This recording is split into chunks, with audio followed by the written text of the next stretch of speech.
Momo lấy thu bên nè. Wow, rồi đây là cái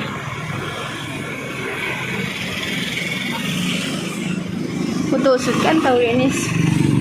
Hello guys, welcome back to this very new video. Ngasi cái video sẽ choice is spicy noodles sa ka doi ne. Ado yam hai rồi cái mang khilla kanda sum ngang lại sai na dren momo sina momo lại soup ne sina. Ado sao ra cái lời phâu yên bio skip đâu ta na ra cái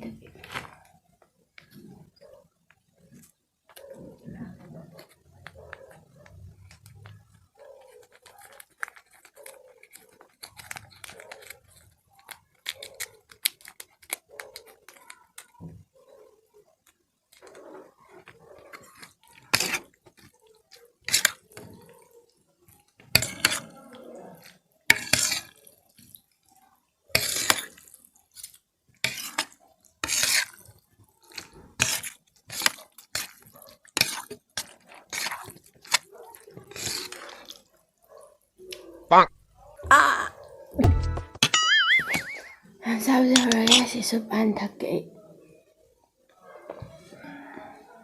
hầu á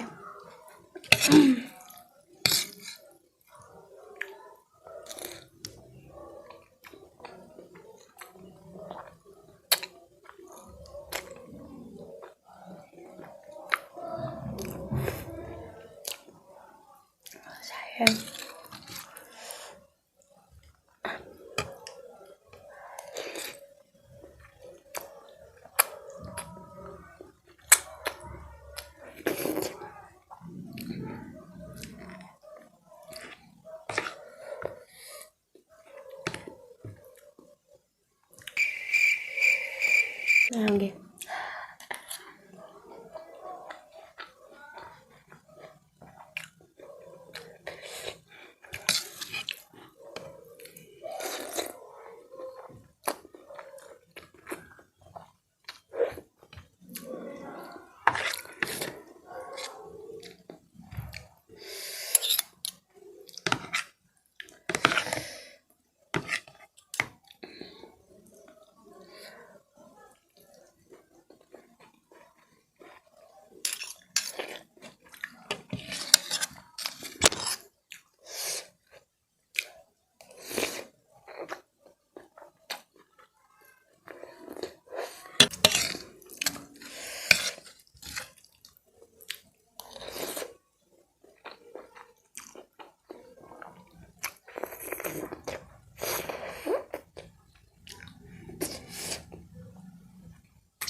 xin có sợ ngang rồi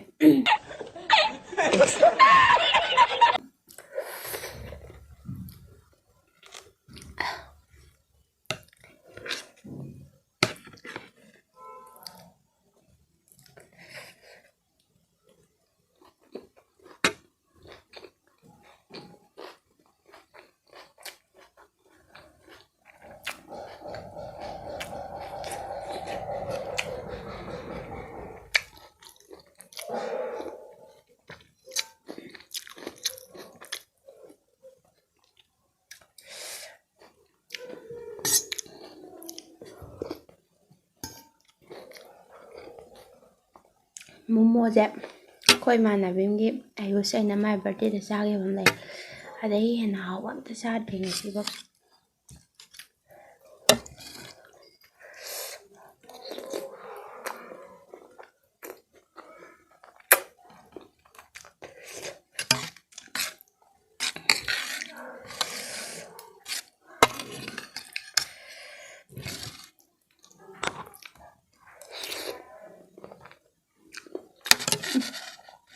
thân thuộc à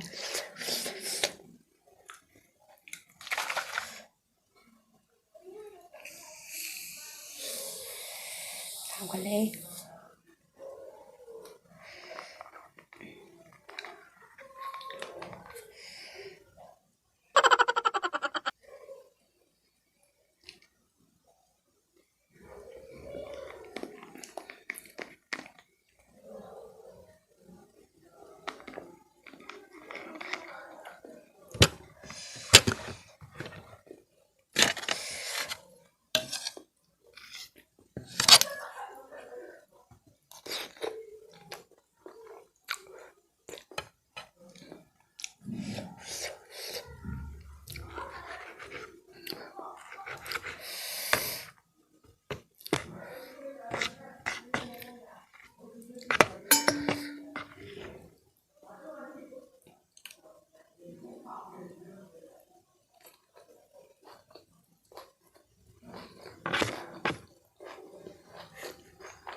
สุดเช้า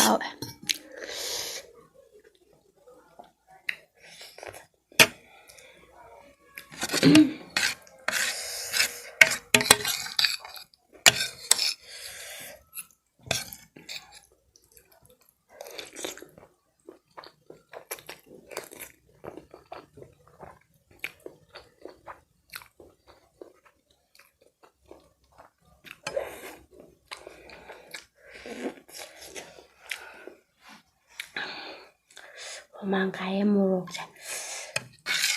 chai còn cuman bisa saya lihat kai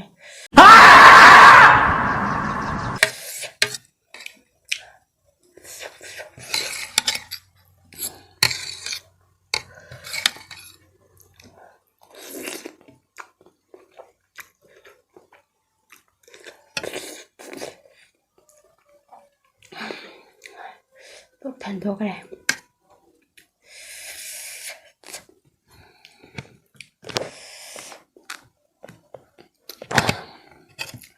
진짜 젤라단 젤레도네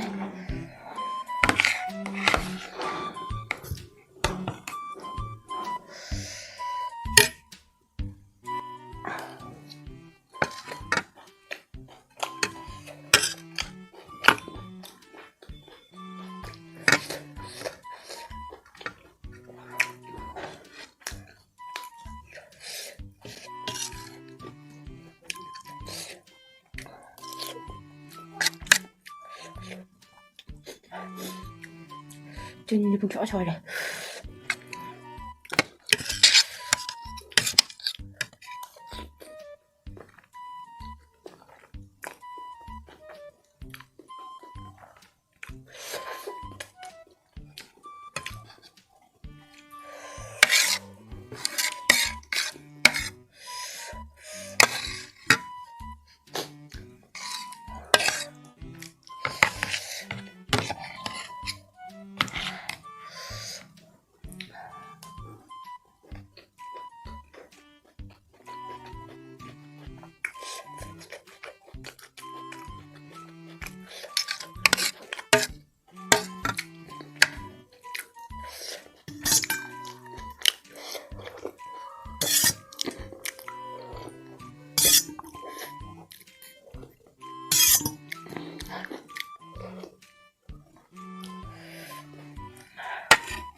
달래.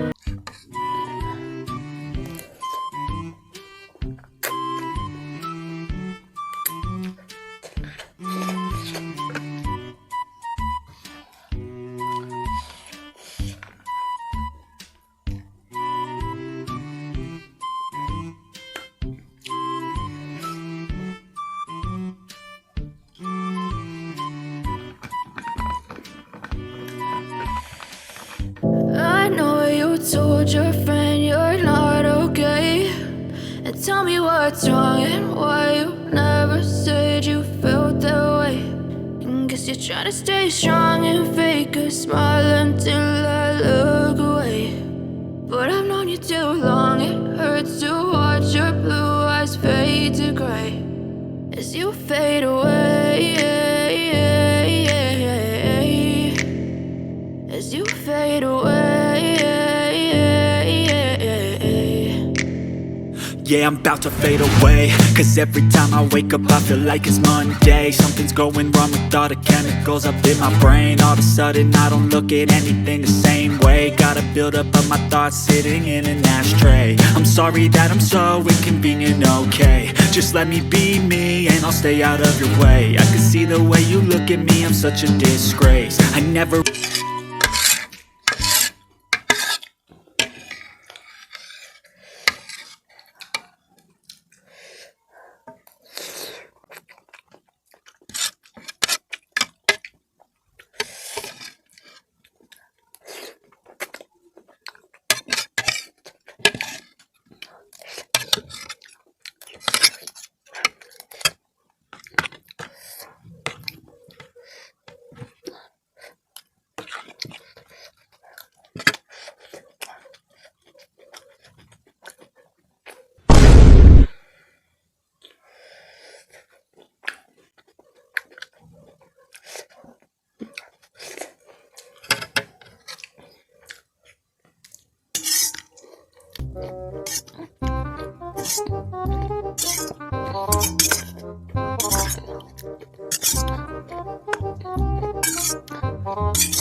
Lore Sai chun go chứ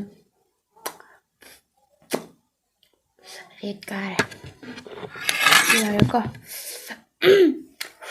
Em sum tàu ra na Sige chabi thakpi program Plus spicy noodles Side of lois left